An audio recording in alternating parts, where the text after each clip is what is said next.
Nafitupul yang walaupun di dalam pemerintahan tapi berani mengatakan yang sebenarnya, karena kita tahu kritis ketika kita berada dalam sistem itu kadang-kadang menyebabkan seorang terancam kehilangan jabatannya. Akan broadcast mengenai tulisan Adian Napitupulu. Kita tahu semua Adian Napitupulu adalah anggota DPR dari fraksi PDI Perjuangan, which is the ruling party. Adian Napitupulu adalah pendukung setia Presiden Jokowi, mulai dari ketika Jokowi nyalon untuk pemilihan Gubernur DKI tahun 2012 berpasangan dengan Ahok, kemudian pemilihan Presiden tahun 2014 dan juga pemilihan Presiden 2019. Adian termasuk frontliner. Susah mematahkan omongan Adian yang mantan aktivis tahun 98. Ngomongnya lancar, argumentatif ya.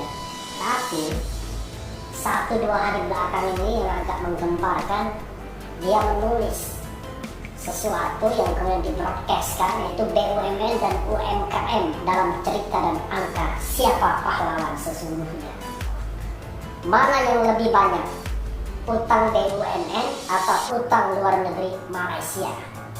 Jangan kaget ya, total utang BUMN sekitar 5.600 triliun, sementara total utang luar negeri Malaysia ada di kisaran 3.500 triliun.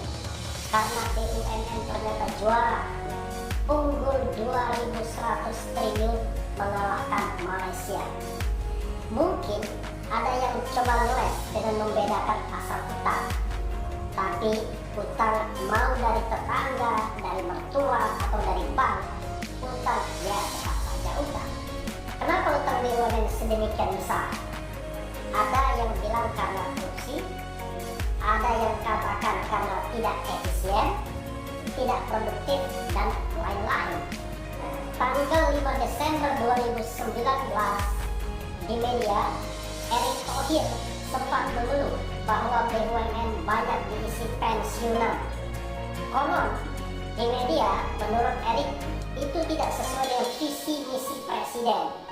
Erick juga jelaskan bahwa 58% penduduk Indonesia diisi angkatan muda. Dalam kurung menurut PP 45/2015, usia pensiun itu 56 tahun. Mungkin saja ini menjadi sebab tidak produktifnya BUMN. Apakah ia akan mengganti para pensiunan itu dengan generasi yang lebih muda? 19 hari berikutnya, tepatnya 24 Desember 2019, Erick Thohir mengangkat Zulkifli Zaini yang berusia 64 tahun menjadi Dirut PLN. Berikutnya, 17 Februari 2020, Erick Thohir mengangkat Abdul Ghani di usia 61 tahun menjadi Dirut PT PN 3. Selanjutnya, 29 Mei 2020, Erick Thohir mengangkat Krishna Wijaya yang berusia 65 tahun menjadi Komut Dana Reksa. BUMN kembali diisi para pensiunan dan yang muda kembali tersingkirkan. Memang lidah tak bertulang. Beberapa waktu lalu, pemerintah sudah setuju memberi dana talangan lagi ke BUMN sebesar 152 triliun. Lucunya, beberapa BUMN yang dapat dana talangan itu adalah BUMN yang sudah go public. Salah satunya Garuda Indonesia sebesar 8,5 triliun rupiah. Di Garuda, pemerintah punya saham sebesar 60%, sisanya dimiliki pihak swasta. Salah satunya 25,6% dimiliki Khairul Tanjung. Di sini ada yang aneh dan membingungkan. Logika perusahaan go public, ketika butuh dana segar, setidaknya ada 2 pilihan. Pertama, mencari pinjaman. Kedua, menambah garis miring menerbitkan saham baru. Lucunya, status 8,5 triliun yang didapat Garuda ini tidak jelas diberikan sebagai apa. Apakah sebagai pinjaman atau penambahan modal dalam perusahaan negara? Dalam PP 23 tahun 2020 tidak dikenal istilah pinjaman negara. Yang ada hanyalah PNM. PNM itu penanaman modal nasional. Penempatan dana tidak bisa di luar perbankan, investasi, atau penjaminan. Ketika negara memberikan uang pada Garuda dari anggaran PEN, pemulihan ekonomi nasional, maka tidak ada pilihan. Pemberian tersebut harus dalam bentuk PNM atau investasi. Tidak bisa yang lain, kecuali pemerintah nekat menabrak PP yang dibuatnya sendiri. Dan itu adalah pelanggaran hukum yang tentunya sedang ditunggu para penggemar impeachment. Menteri itu untuk memecahkan masalah, bukan membuat masalah. Kalau pemberian uang itu masuk pada kategori PNM atau investasi, maka konsekuensi hukum yang timbul adalah persentase saham pemilik saham yang lain bisa tergerus atau delusi. Sebagai contoh, jika pemerintah memberi PNM 8,5 triliun rupiah, maka bisa jadi 25,6% saham milik Khairul Tanjung berkurang tinggal 8%, 5%, atau mungkin di bawah itu. Boleh jadi karena manisnya rayuan atau wabah corona, pemerintah agak kurang fokus dan kurang jeli menegaskan status dana talangan itu.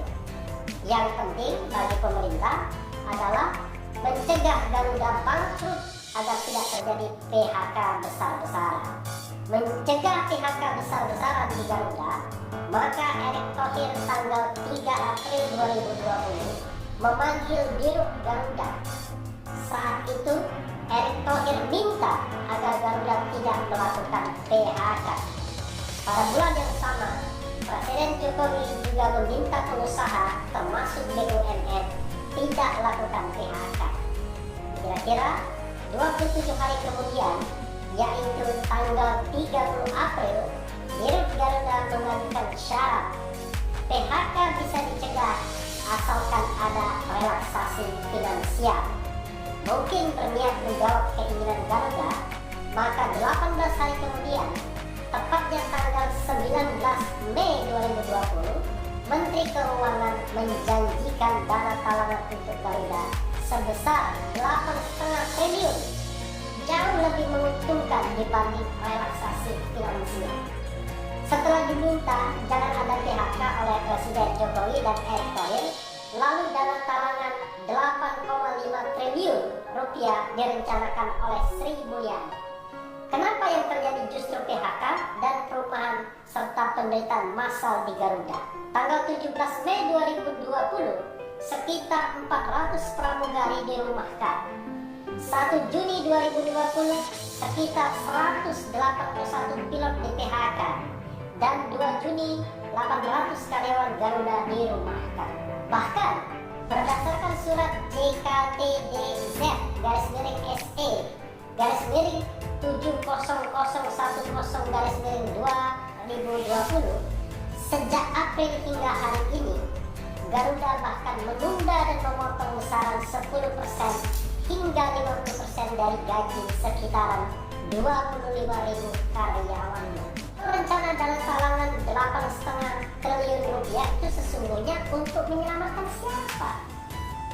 Menyelamatkan Garuda, menyelamatkan karyawan, atau jangan-jangan menyelamatkan 40%-an saham yang dimiliki swasta. Yang lebih membingungkan, dari rangkaian berita karyawan Garuda ini terjadi karena menteri tidak menjalankan permintaan presiden atau Dirut tidak menjalankan permintaan menterinya. Sulit menjawab ini. Tapi terlepas siapa yang membangkang pada siapa, yang pasti sudah banyak karyawan Garuda yang di-PHK, dirumahkan dan menderita karena gaji dipotong dan ditunda. Apakah PHK hanya dilakukan di Garuda? Tidak. Selain 181 pilot Garuda, PHK terhadap 359 pekerja juga terjadi di PT Aerofood, anak perusahaan Garuda. 490 pekerja di PT Inka dan aroma PHK massal juga tercium akan segera susul-menyusul terjadi di berbagai BUMN lainnya.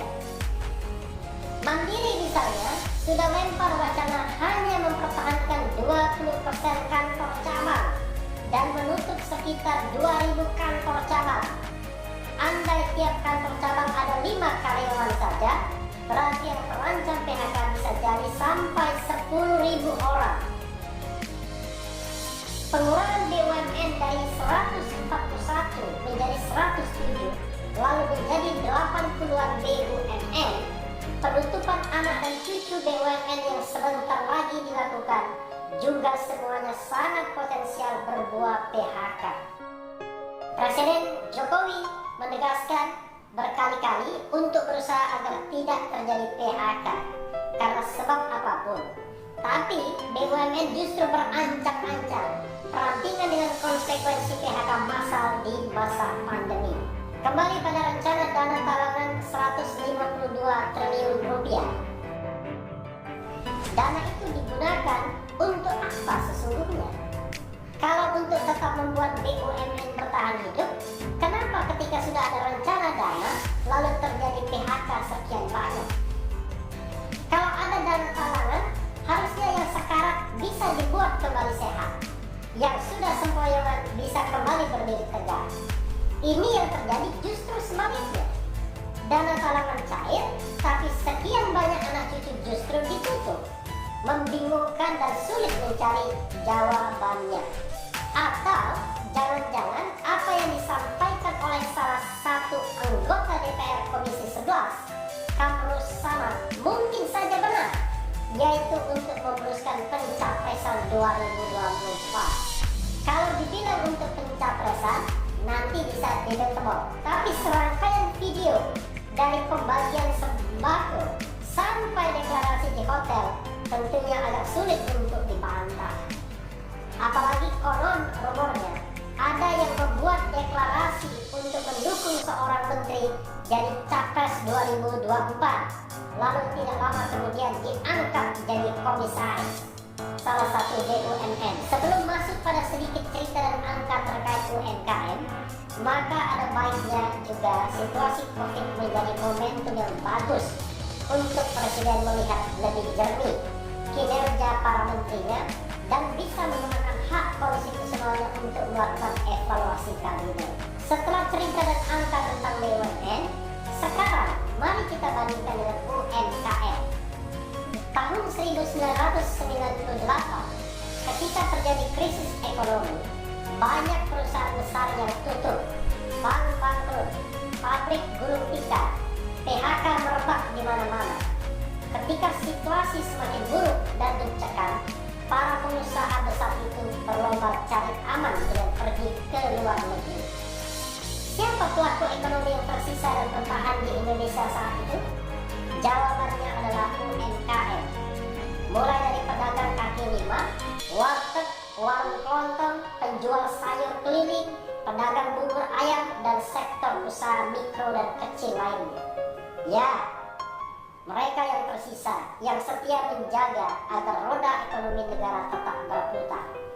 Ketika situasi kembali membaik, banyak pengusaha besar itu pulang lagi ke Indonesia dan berdiri di depan seolah pahlawan kembali berkoar, atur sana, atur sini. Situasi ekonomi serupa sedang terjadi hari ini. Pabrik, kantor, bank, mal, bioskop, tempat hiburan, semua tutup. Ekonomi melemah. PHK menurut Kadin sudah tembus 6 juta orang. Defisit mencapai 1.039 triliun rupiah.